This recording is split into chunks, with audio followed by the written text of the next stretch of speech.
2절 그리고 요한복음 4장 1절부터 9절입니다. 합독하시겠습니다. 히스기야 왕 제4년 곧 이스라엘의 왕 엘라의 아들 호세야 제7년에 아수르의 왕 살만 에셀이 사마리아로 올라와서 애워쌌더라. 3년 후에 그 성읍이 함락되니 곧 히스기야 왕의 제6년이요 이스라엘 왕 호세아의 제9년에 사마리아가 함락되매 아수르 왕이 이스라엘을 사로잡아 아수르에 이르고 고산강가에 있는 할라와 하볼과 메대 사람의 여러 성읍에 두었으니 이는 그들이 하나님 여호와의 말씀을 듣지 아니하고 그의 언약과 여호와의 종 모세가 명령한 모든 것을 따르지 아니하였음이더라. 예수께서 제자를 삼고 세례를 베푸시는 것이 요한보다 많다 하는 말을 바리새인들이 들은 줄을 주께서 아신지라. 예수께서 친히 세례를 베푸신 것이 아니요 제자들이 베푼 것이라. 유대를 떠나사 다시 갈릴리로 가실새 통과하여야 하겠는지라. 사마리아에 있는 수가라 하는 동네에 이르시니 야곱이 그 아들 요셉에게 준 땅이 가깝고 거기 또 야곱의 우물이 있더라. 예수께서 길 가시다가 피곤하여 우물 곁에 그대로 앉으시니 때가 6시쯤 되었더라. 사마리아 여자 사람이 물을 기르러 왔음에 예수께서 물을 좀 달라 하시니 이는 제자들이 먹을 것을 사러 그 동네에 들어갔음이러라. 사마리아 여자가 이르되 당신은 유대인으로서 어찌하여 사마리아 여자인 나에게 물을 달라 하나이까 하니 이는 유대인이 사마리아인과 상종하지 아니함이러라. 아멘. 자리에 앉으시겠습니다. 찬양 읽겠습니다.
손가락으로 지으신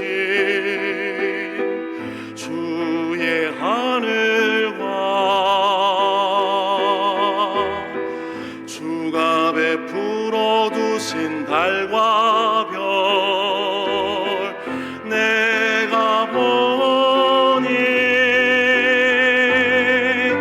사람이 무엇이 관대 주께서 저를 생각하시며 인자가 무엇이 관대 저를 원고하시나이까.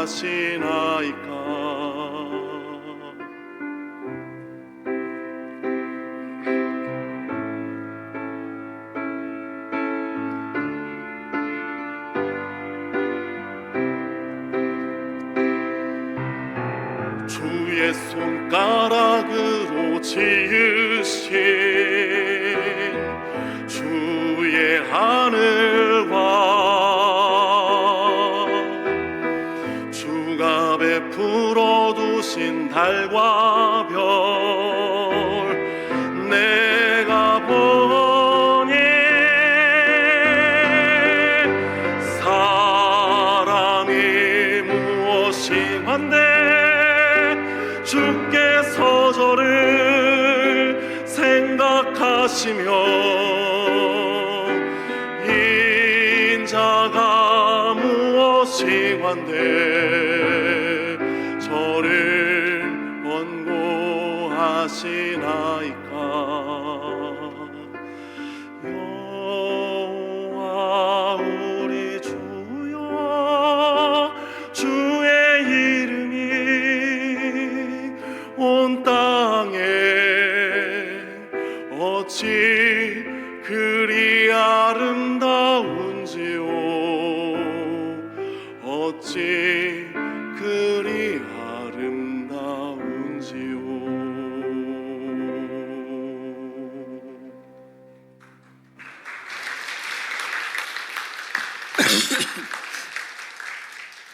오늘 설교를 들어가기 전에 짤막한 영상 하나를 보고 연이어서 말씀을 대언하겠습니다. WCC는 다른 종교에도 구원이 있다고 말하며 초원제를 드리고 동성애를 찬성하는 배도 집단입니다. 그런데 충격적인 것은 이렇게 명백한 배도 집단인데도 불구하고 수많은 대형 교단들이 WCC 대회를 한국에서 열었고 더 나아가 WCC에 가입했습니다. 어떤 교단들이 WCC에 가입되어 있는지 확인해 보시고 내 교회가 속해 있는 교단이 WCC에 가입되어 있지 않은지 점검해 보시길 바랍니다. WCC에 가입된 대형 교단들은 다음과 같습니다. 장로교회 통합과 웨슬리의 감리교가 있고 또 기장 구세군, 성공회, 오순절 하나님의 성회, 한국정교회대교구, 기독교 한국루터회, 그 외 CBS 기독교 방송, 대한기독교서회, 한국기독학생회 총연맹 등이 있습니다. 계시록 18장 4절. 또 내가 들으니 하늘로부터 다른 음성이 나서 이르되 내 백성아 거기서 나와 그의 죄에 참여하지 말고 그가 받을 재앙들을 받지 말라. 화면에 나왔던 그 분들은 다 이 WCC 운동을 이렇게 찬양하고 또 주도적으로 이끌어가는 대표적인 분들입니다. 우리가 이런 걸 보면서 과연 외형적인 교회 사이즈가 진리인가? 사람이 많이 모이는 것이 진리인가를 다시 한번 깊이 있게 생각해야 합니다. 자, 이런 의미에서 우리 옆에 분들에게 오늘 좀 아침 인사지만 조금 좀 충격적인 인사 좀 같이 한번 할까요? 정신 차리세요 하고요.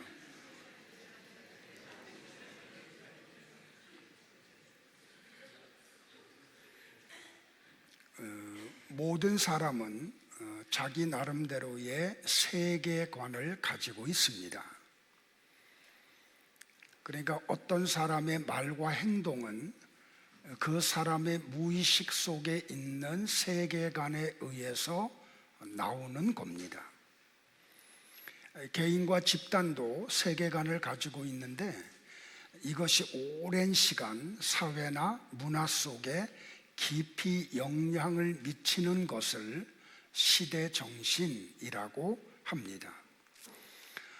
이 시대의 사람들을 끌고 가고 있는 강력한 시대 정신은 뭐냐면 물질주의와 성공주의입니다.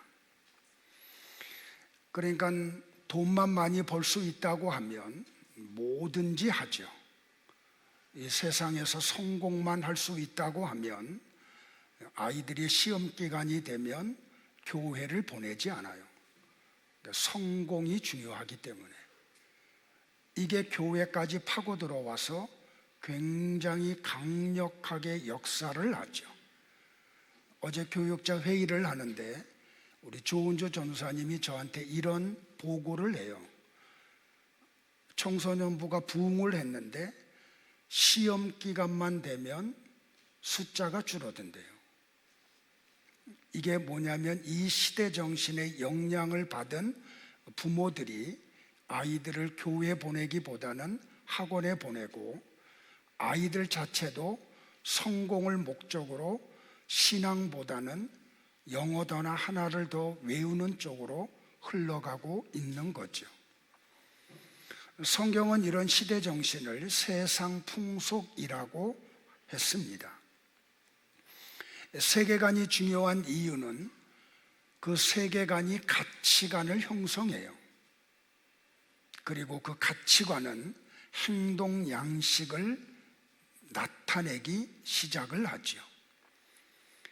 그러니까 세계관이 바뀌지 않으면 가치관이 바뀌지 않고 가치관이 바뀌지 않으면 사람의 삶이 달라지지를 않아요. 세계관과 가치관은 그대로 두고 삶의 방식만 바꾸는 것을 혼합주의라고 한다고 했습니다. 자, 우리가 지금 열왕기하를 묵상하고 있는데 주전 722년경에 북쪽 이스라엘이 아수르에 의해서 멸망을 당하죠.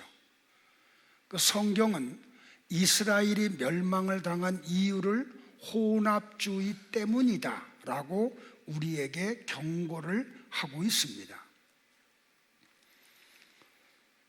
자, 나와 여러분들에게 지금 사단이 강력하게 우리를 끌고 가려고 하는 게 바로 이 세계예요. 혼합주의입니다. 하나님 믿으라 이겁니다. 그러나 너의 유익이 된다고 하면 다른 신도 믿고 네가 추구하는 것을 우선시하라고 우리에게 가르쳐 줍니다.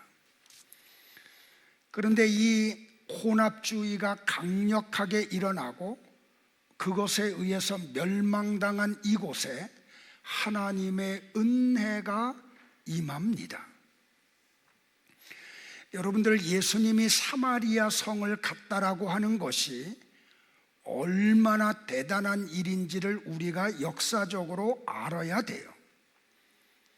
그러니까 유대인들은 바벨론의 포로로 끌려가서 70년 생활을 하면서도 그들의 혈통과 신앙을 지키려고 노력을 했죠.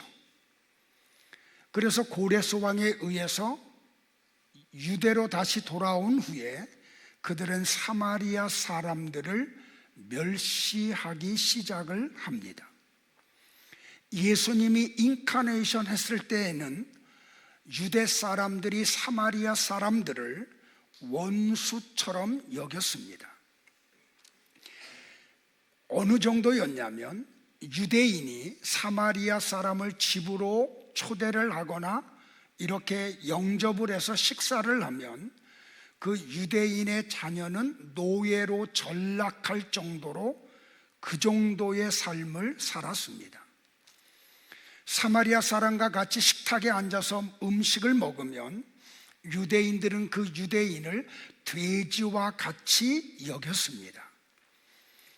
혹 여행 중에 불가피하게 사마리아 땅을 지나간다고 할지라도 굶어 죽는 한이 있어도 사마리아 사람들이 주는 물과 음식을 먹으면 안 되었습니다. 이렇게 유대인들에 의해서 돼지 취급을 받던 사람들, 그 사마리아 사람들 속에서도 사람으로 인정을 받지 못했던 한 여인에게 하나님의 은혜가 임하고 있습니다. 예수님이 사마리아를 가신 이유는 이 여인 때문이었습니다. 이 여인에게 은혜를 베풀고 이 여인을 구원하기 위한 목적을 가지고 예수님은 사마리아 성으로 들어갔고 제자들을 의도적으로 빵을 구하러 도시로 보내고 우물가에 걸터 앉아 있다가 그 여인이 정오에 물을 길러 왔을 때에 그 여인을 만나시고 대화를 하시고 그의 죄성을 드러내시고 그를 생수로 마시게 했던 놀라운 은혜를 베풀고 계십니다. 이 사건을 통해서 성경은 나와 여러분에게 어떤 계시를 하고 있습니다. 그것은 누구를 막론하고 하나님의 은혜가 임하지 않고는 영혼의 구원을 받을 수 없음을 계시하고 있습니다. 인간이 아무리 노력을 해도 구원에 이를 수 없음을 이야기하고 있습니다. 그래서 오늘 나와 여러분에게 하나님의 은혜가 충만히 임하기를 간절히 소망을 합니다. 첫 번째는 하나님의 은혜는 예수님의 낮아지심으로 주어지는 거죠. 자, 오늘 요한복음 4장 1절을 보면 예수님이 유대를 떠나서 갈릴리로 가시는 이유를 정확하게 우리에게 설명을 합니다. 예수님이 유대를 떠나서, 예루살렘을 떠나서 저 북쪽에 있는 갈릴리 지역으로 가신 이유가 뭐냐면, 예수님에게 와서 세례를 받는 사람의 숫자가 세례 요한에게 받는 사람들 숫자보다 훨씬 많아졌습니다. 그런데 이걸 바리새인들이 들었습니다. 세례 요한에게 가서 세례를 받는 사람들보다 나사렛 예수에게 가서 세례를 받는 사람들이 훨씬 많다고요. 자, 우리는 이 4장의 이 하나님의 은혜에 대한 걸 묵상할 때 요한복음 2장문을 거슬러 가서 쭉 훑어와야 하나님의 은혜가 무엇이고 어떻게 하나님의 은혜가 임하는지를 알 수가 있어요. 자, 요한복음 2장 1절부터 11절에 가보면 예수님이 갈릴리 가나 혼인 잔치집에서 물로 포도주를 만드는 표적을 행하시죠. 자, 이 사건을 듣고 니고데모가 예수님을 찾아와요. 그리고 주님은 그를 구원하시죠. 그리고 난 다음에 3장으로 넘어가 보면 예수님도 세례 요한과 같이 요단강에서 세례를 베푸셨습니다.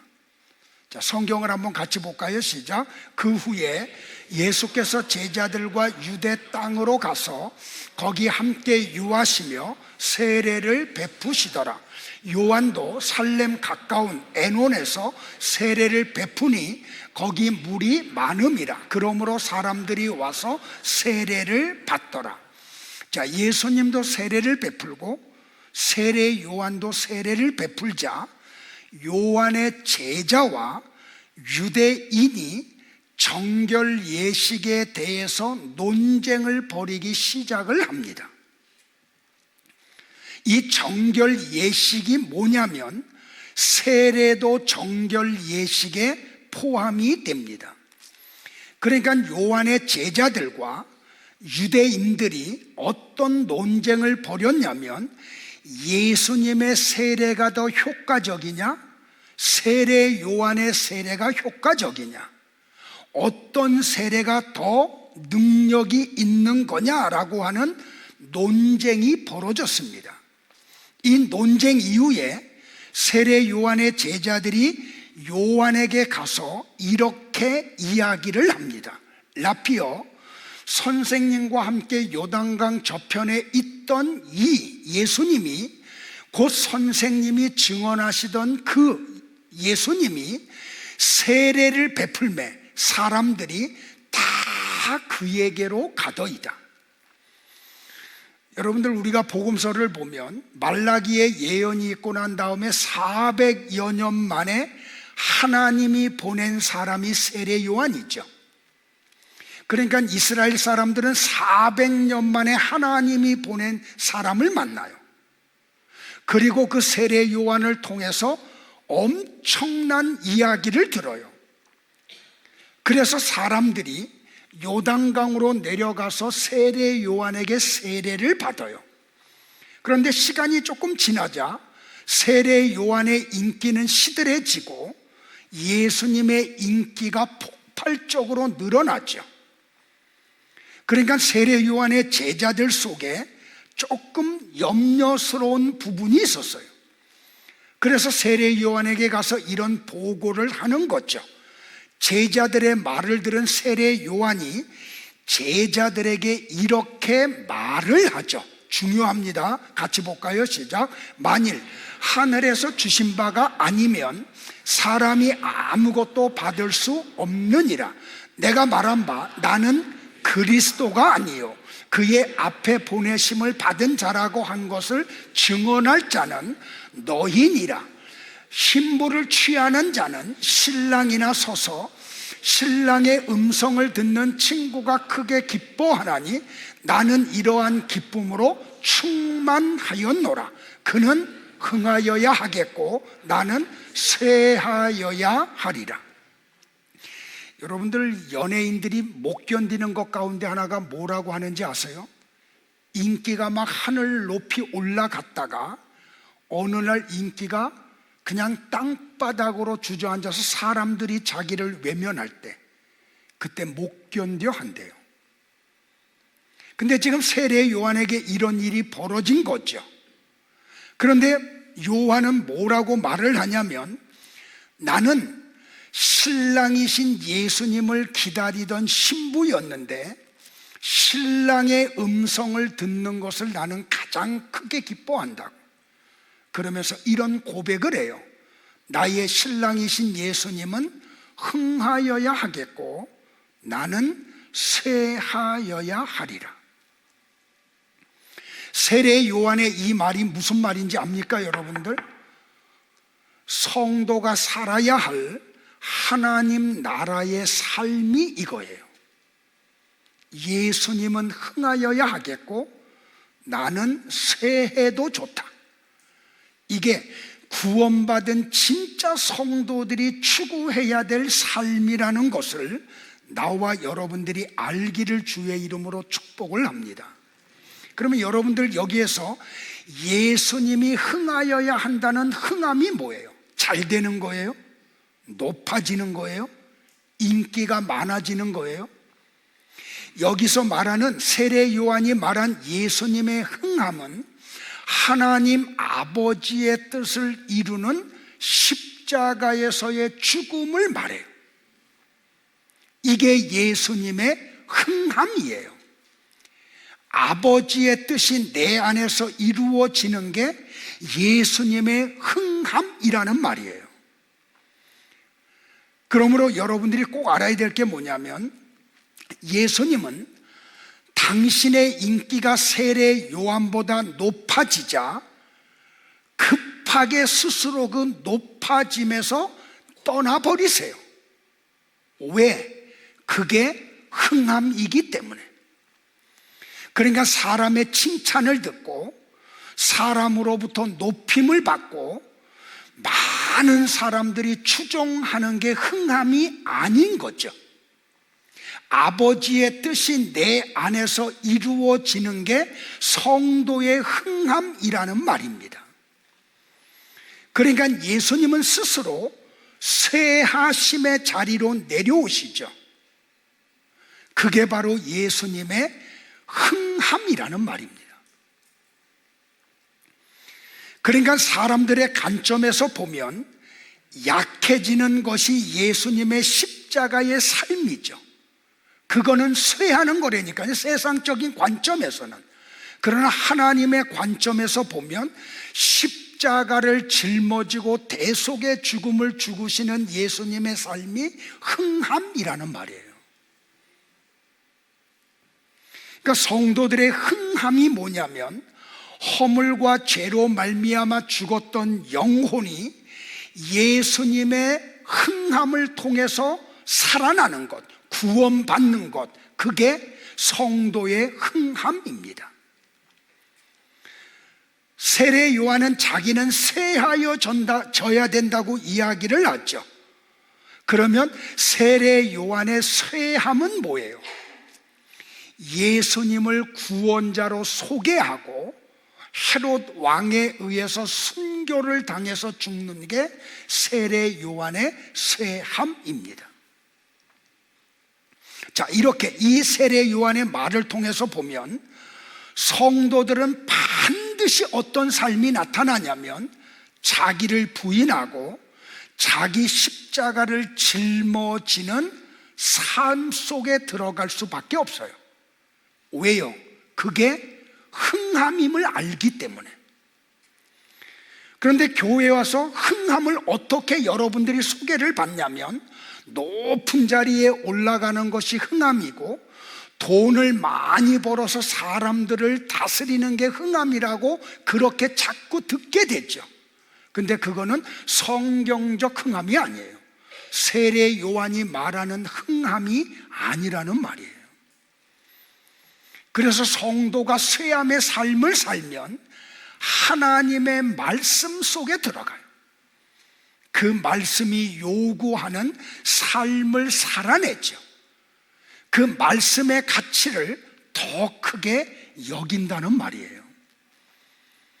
여러분들, 제가 최근에 충격을 받았던 것 가운데 하나가 뭐냐면, 한국 교회의 역사 속에서 위대한 설교자 가운데 한 분, 한국 교회를 크게 영향을 미쳤던 분 한 분을 꼽으라고 하면 그 한 분이 옥하는 목사님이라고 저는 생각을 해요. 그런데 그분의 아들이 최근에 들어와서 아버지를 비웃기 시작을 해요. 그리고 심지어는 예수를 부인하고 있어요. 한국 교회의 방향을 일으켰던 위대한 설교자 가운데 한 분, 위대한 목회자 가운데 한 분이었던 아들 속에서 나타나고 있는 현상이에요. 나는 여러분들이 성경을 통해서 하나님이 말씀하시고자 하는 게 무엇인지를 정확하게 인지하는 은혜가 있기를 축복을 해요. 그러니까 우리는 세례 요한과 같이 예수님은 흥하여야 하겠고 우리는 쇠하여야 하리라는 고백을 해야 되는 거죠. 그리고 그 삶이 우리 속에서 나타나야 되는 거죠.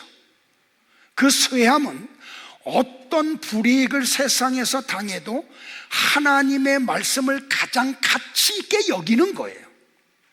그걸 자녀들에게 전달하는 거죠. 그래서 그 삶을 살아내도록 하는 거죠. 그러니까 이러한 삶을 살 때 세상 사람들은 손가락질을 하고 비웃고 조롱을 하죠. 그게 쇠함입니다, 여러분들. 그것이 흥함인 구원의 삶임을 놓치지 마시기를 주의 이름으로 축복을 해요. 자, 두 번째로, 하나님의 은혜를 받는 사람은 이미 창세 전에 정해져 있습니다. 자, 예수님이 유대를 떠나 갈릴리로 가시는데 그 여정의 사마리아를 거치는 것은 정해져 있었습니다. 자, 다시 요한복음 1장부터 다시 가보면 예수님이 예루살렘 성전에 들어가시죠.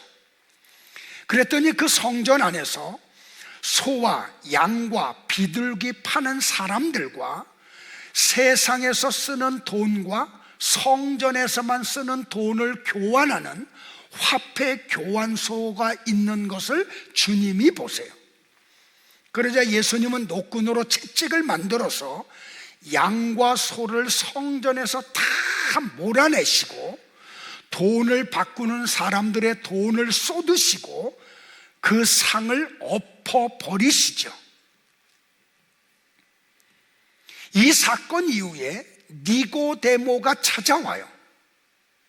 그러니까 2장 1절에서 갈릴리 가나 혼인잔치집의 표적을 행하시고, 여러분들이 성경을 알면 예수님이 얼마나 남쪽과 북쪽으로 분주하게 움직이셨는지를 여러분들이 알게 될 거예요. 그리고 니고데모를 구원하시고 갈릴리로 가세요.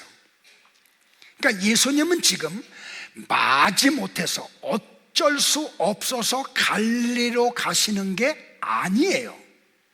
자, 성경을 잘 보면 예수님은 하나님 아버지가 하신 구약의 예언을 성취하시기 위해서 급하게 갈릴리로 가고 계세요. 자, 구약성경 이사야서에 보면 갈릴리는 구원과는 먼 이방 땅이라고 예언되어 있어요. 자, 같이 한번 볼까요? 시작. 전에 고통받던 자들에게는 흑암이 없으리로다. 옛적에는 여호와께서 스불론 땅과 납달리 땅이 멸시를 당하게 하셨더니 후에는 해변길과 요단 저쪽 이방의 갈릴리를 영화롭게 하셨느니라. 갈릴리를 뭐라고 이사야가 예언했어요? 이방 땅이라고 얘기했어요. 계속요, 시작. 흥압에 행하던 백성이 큰 빛을 보고 사망의 그늘진 땅에 거주하던 자에게 빛이 비치도다. 자, 우리는 요한복음 1장을 공부했기 때문에 이 빛이 누구인지를 알죠. 예수님이시죠. 지금 이방 땅 갈릴리에 빛이신 예수님이 가셔서 빛을 비추시기 위해 가시는 거예요. 그 빛 속에 뭐가 있다고요? 하나님의 생명.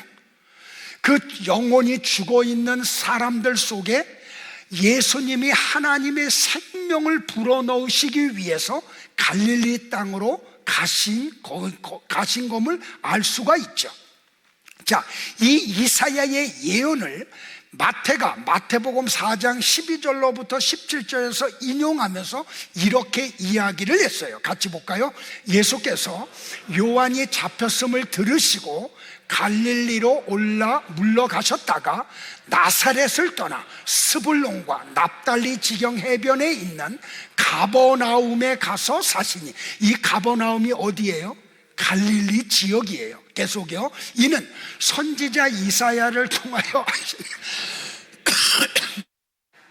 일러스되 스불론 땅과 납달리 땅과 요단강 저편 해변길과 이방의 갈릴리요, 흑암에 앉은 백성이 큰 빛을 보았고 사망의 땅과 그늘에 앉은 자들에게 빛이 비추었도다 하였으니라.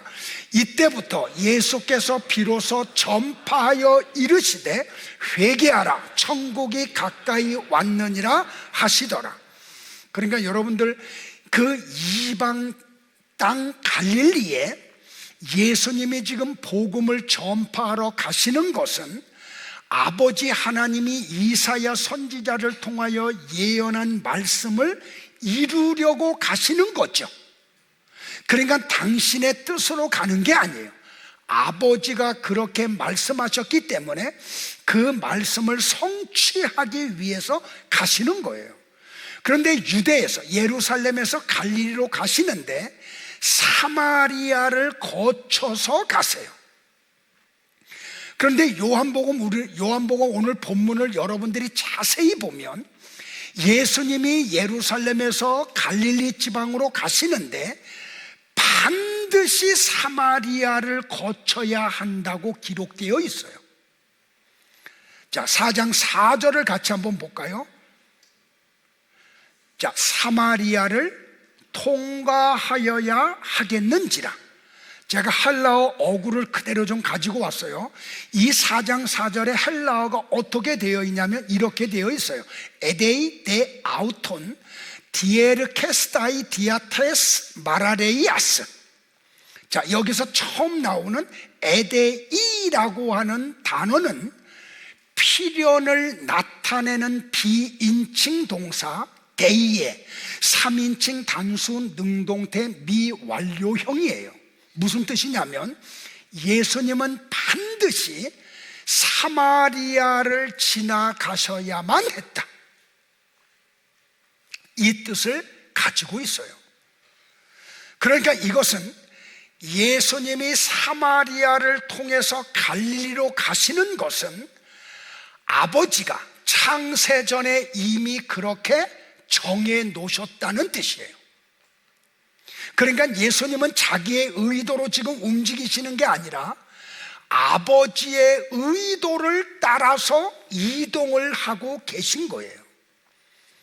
그러니까 예수님은 사도행전 1장 8절에 성령이 가르쳤던 그 말, 예수님이 하셨던 말씀, 예루살렘과 온 유대와 사마리아와 땅 끝까지 이르러 복음을 전하고 계신 거죠. 그러니까 예수님은 지금 성도들도 복음을 전하기 전에 성령님의 보내심을 받아야 함을 암시하고 있는 거예요. 그러니까 사도들도 똑같이 성령의 보내심을 받고 예수님의 행적을 따라가면서 복음을 전하죠. 자, 사도행전 8장 1절을 볼까요? 시작. 사울은 그가 죽임 당함을 마땅히 여기더라. 그날에 예루살렘에 있는 교회에 큰 박해가 있어 사도 외에는 다 유대와 사마리아 모든 땅으로 흩어지니라. 여기 흩어졌다라고 하는 할라어가 뭐냐면 디에스파레산이에요. 이것도 뭐냐면 수동형이에요. 그러니까 스데반 집사님의 죽음을 통해서 성도들이 흩어져요. 그것은 그들이 스스로 흩어진 게 아니고 성령님이 그들을 흩어버리셨다는 것을 이야기하고 있는 거죠. 그런데 그 흩어진 백성들이 흩어진 자리에서 뭘 해요? 복음을 전해요. 그래서 빌립 집사님도 성령님의 이끌음을 받아서 이디오피아의 국고성을 맡은 간다게르에게 복음을 전하는 거죠. 그러니까 이런 걸 보면 복음을 전하는 분은 누구예요? 성령님임을 알 수가 있죠. 그러므로 나와 여러분들이 꼭 알아야 될 게 뭐냐면 전도와 선교는 우리가 하는 거 아니에요. 성령 하나님이 하시는 거예요. 우리는 그 성령 하나님의 도구일 뿐인 거죠. 그러므로 우리는 성령님보다 앞서면 안 돼요. 성령님의 지시를 우리는 받아야 돼요. 여러분들이 성경을 잘 인지하게 되면 여러분의 전도와 선교에 대한 패러다임이 바뀌어지고 말아요. 자, 이렇게 예수님도 창세전에 아버지가 이미 선택한 여인을 구원하기 위해서 사마리아로 가신 것임을 발견하게 됐죠.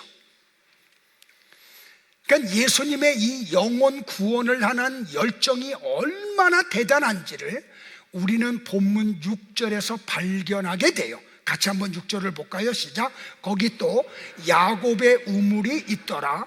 예수께서 길 가시다가 피곤하여 우물 곁에 그대로 앉으시니 때가 6시쯤 되었더라. 자, 성경에 나오는 시간을 우리의 시간으로 알려면 어떻게 하라 그랬어요? 거기에다가 6을 더하라 그랬어요. 그러니까 성경에서 여기 6시는 지금으로 말하면 낮 12시예요. 자, 보세요 여러분들. 예수님은 자꾸 이렇게 부연하게 되면 설교가 늘어나는데 이 지중해성 기후를 띠고 있는 그 지역의 사람들은 낮에 여행을 안 해요.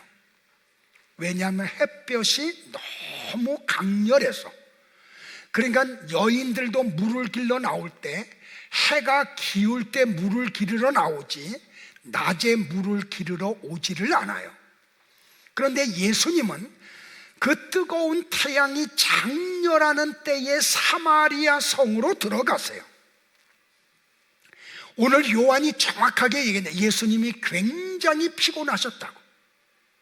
그래서 우물가에 걸터 앉으셨다고. 그러니까 이 여자가 12시에 물을 길러 오시는 것을 우리 주님이 아신 거죠. 그래서 그 시간을 맞추시려고 굉장히 서둘러서 걸으신 거예요. 그래서 피곤하셨고 그래서 걸터 앉아 계셨던 거죠.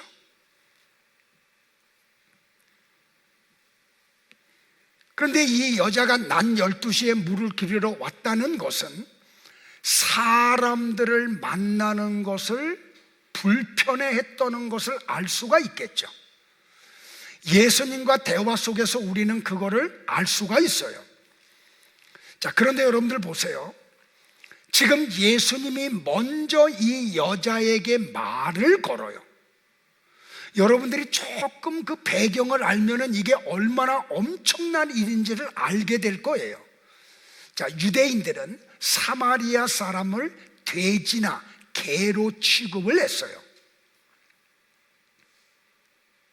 그런데 이 여자는 유대인들로 그런 취급을 받는 사마리아 사람들을 만날 수 없는 그런 처지였어요.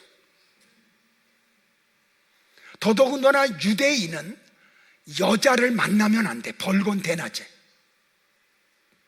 더군다나 대화를 나눈다는 것은 있을 수 없는 일이에요.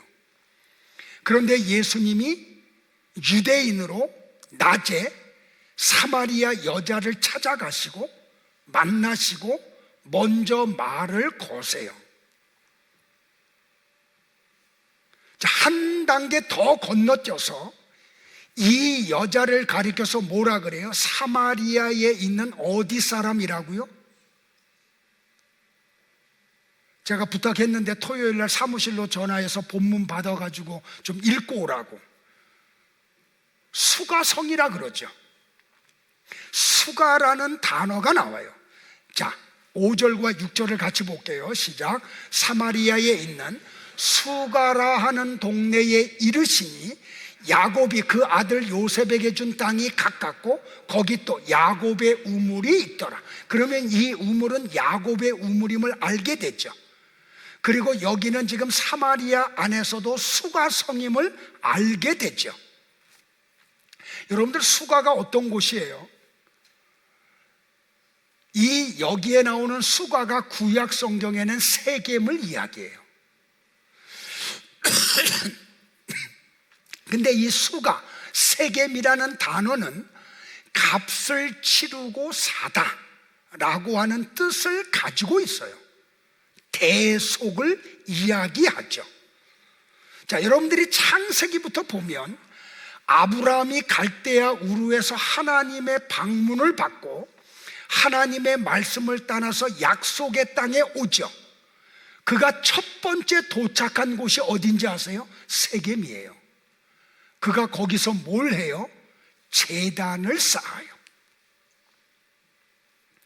그때 하나님이 아브라함에게 나타나셔서 뭐라고 말씀하시냐면, 세겜에 나타나셔서 내가 이 땅을 네 자손에게 주리라 라고 말씀을 하세요. 자, 조금 더 지나가 보면 야곱이 아버지를 속이고 장자의 축복을 받은 다음에 형을 피해서 하란으로 도망갔다가 20여 년 만에 돌아오죠. 자, 야복나루에서 하나님과 씨름을 하다가 환도뼈가 부러지고 에서를 만난 곳이 어디예요? 세겜이에요.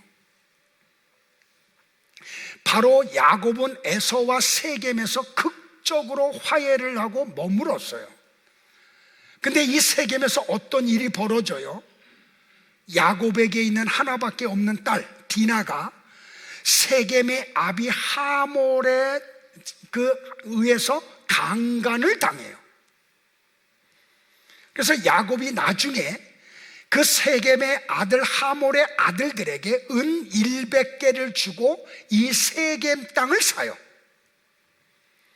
그런데 이 강간 사건이 일어나자 야곱이 가족들을 불러 모아놓고 너희들이 가지고 있는 이방신 우상을 전부 다 꺼내내라고.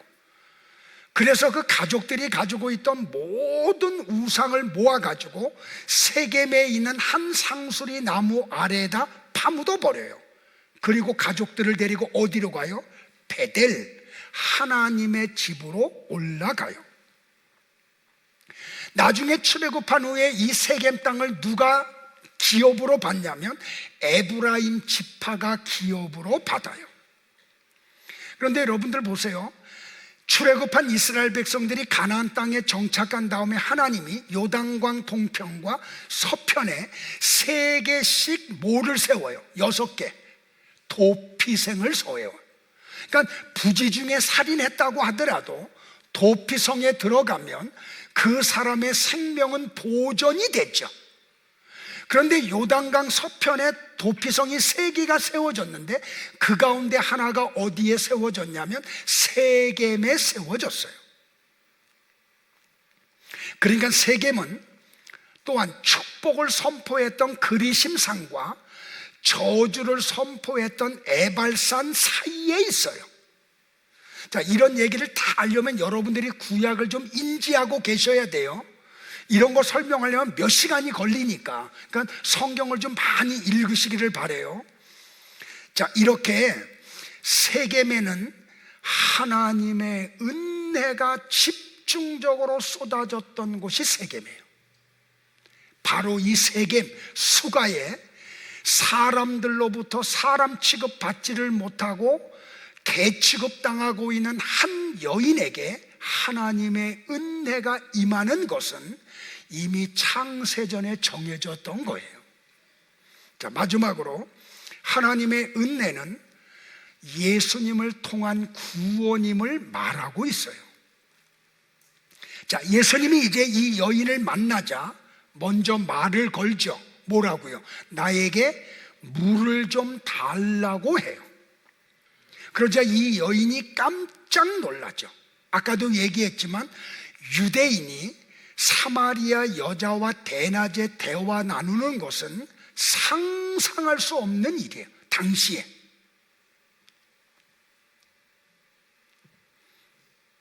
그리고 그들은 오랫동안 다른 풍습을 따라 살았기 때문에 겉모습만 봐도 저 사람이 사마리아 사람들인지 유대인인지 알아볼 수가 있어요. 그러니까 이 여자는 예수님을 딱 보면서 저 사람은 유대인이네 하고 알아봤다니까요.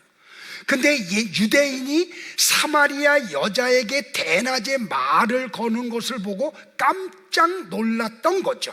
그래서 이렇게 말을 해요. 당신은 유대인으로서 어찌하여 사마리아 여자인 나에게 물을 달라고 하나이까?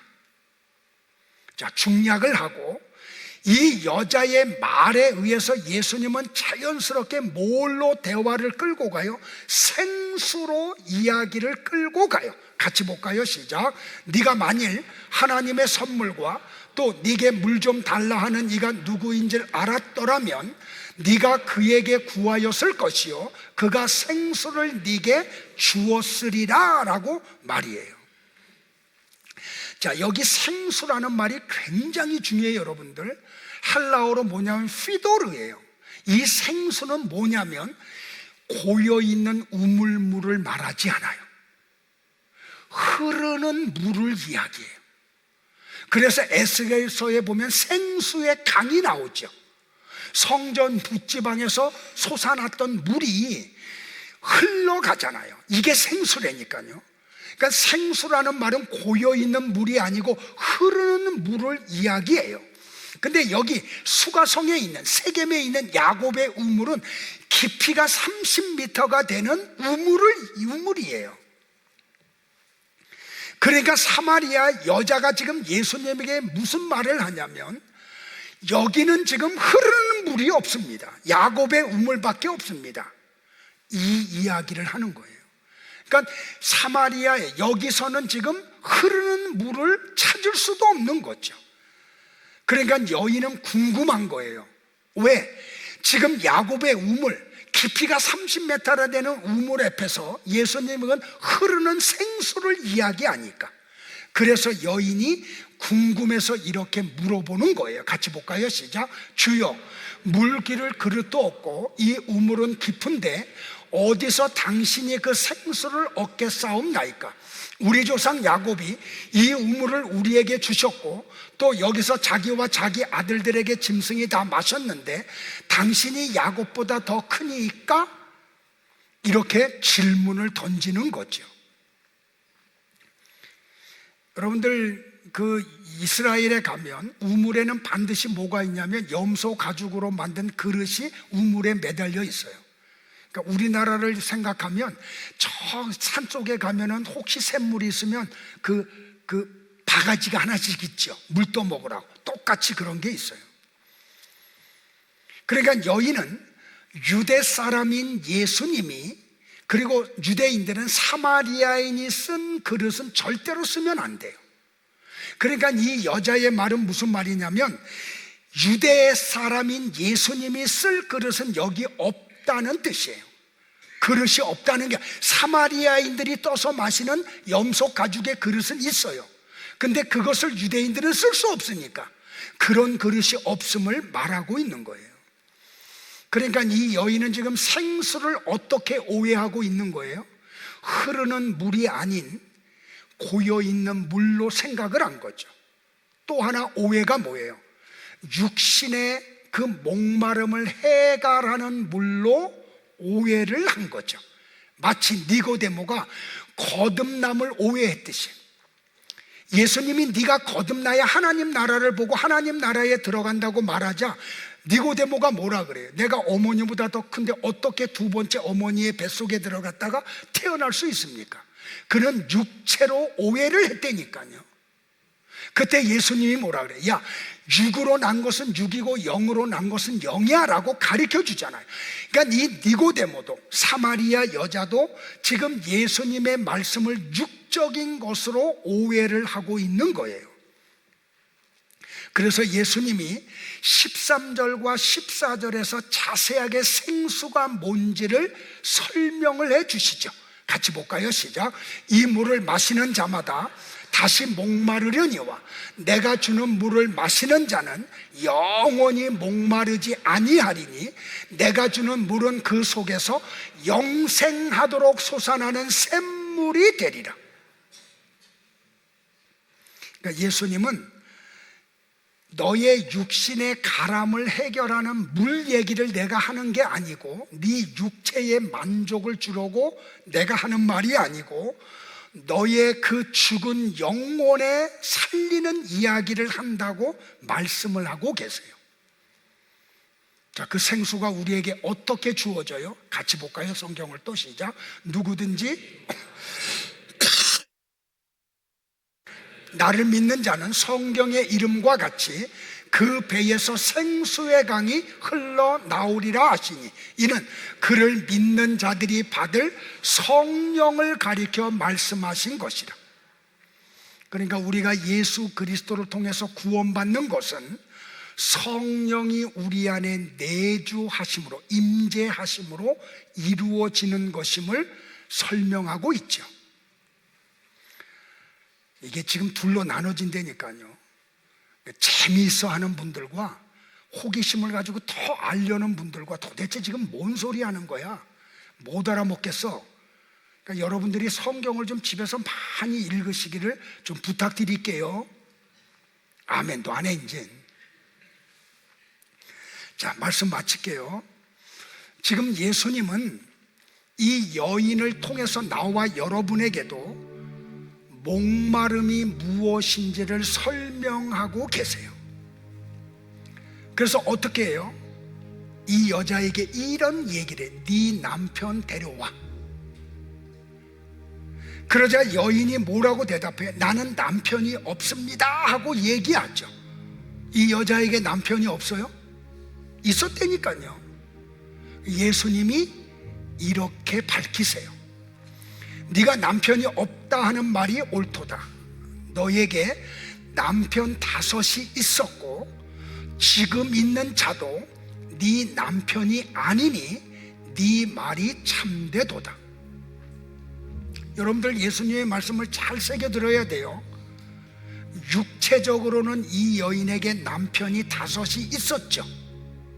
그리고 지금도 있죠. 근데 예수님은 뭐라 그래요? 그들은 네 영혼의 남편이 아니야. 그래서 네가 남편이 없다는 말이 맞아. 이 말은 영적인 남편, 신랑이신 예수가 없다는 말을 하신 거예요. 이해되시겠어요?